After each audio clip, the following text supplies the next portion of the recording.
Hi అండి. ఈరోజైతే మా మేడ మీద మేము వేసుకున్న మొక్కలు ఏమేం వేసామో చూసేద్దాం రండి. చూడండి, మేమైతే మా మేడ మీద వేసుకున్న మొక్కలు ఇవేనండి. ఇందులో ఈ మందారపు మొక్కలు చూడండి. ఇది మినీ మందారం అండి. కంటిన్యూస్‌గా పూత ఆగకుండా పూస్తుంది. గుత్తులుగా పూస్తుంది. ఇది చాలా వరకు రోజుకొక 5, 6 పువ్వుల దాకా అయితే పూస్తుందండి. అలాగే ఇది రెడ్ కలర్‌లో పెద్ద మందారం అండి. ఇది ఒక పువ్వు చాలండి దేవుడి పటానికి నిండుగా చక్కగా ఉంటుంది. అదే విధంగా నిన్న నేను పూజకి వాడిన పువ్వులనైతే ఈ విధంగా మట్టిలో వేసి కప్పేస్తామండి. ఇదే మొక్కలకి చక్కగా ఎరువుగా తయారవుతుంది. ఇలా చేయడం వల్ల మొక్క గ్రోత్ బాగా పెరుగుతుంది. ఇలా ఈ 2 మొక్కలు పువ్వులే మాకు సరిపోతాయండి పూజకి. దగ్గర రోజుకొక 10, 11 పువ్వులైతే వస్తాయండి.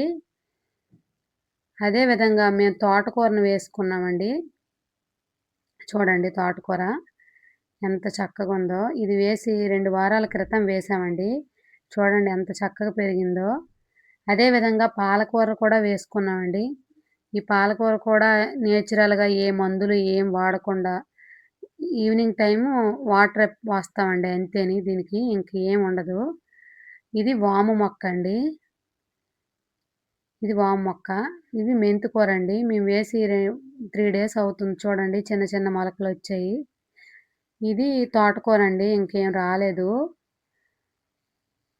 చూడండి మా మేడ మీదయితే మేము ఈ విధంగా వేసుకున్నాం. నెక్స్ట్ టైమ్ మెంతికూర వేసినప్పుడు వీడియో చేస్తాము. ఎవరైనా ఇంట్రెస్ట్ ఉంటే చూడండి. మా మినీ గార్డెన్‌లో పూసిన పువ్వులు, తోటకూర ఇవేనండి మేము ఈరోజు తీసుకున్నవి. చూడండి ఎంత చక్కగా నేచురల్‌గా ఉన్నాయి. మా చిన్న ఛానల్‌ని మరిన్ని వీడియోస్ కోసం సబ్స్క్రైబ్ చేసుకోండి. అందరికీ నమస్తే అండి. బాయ్.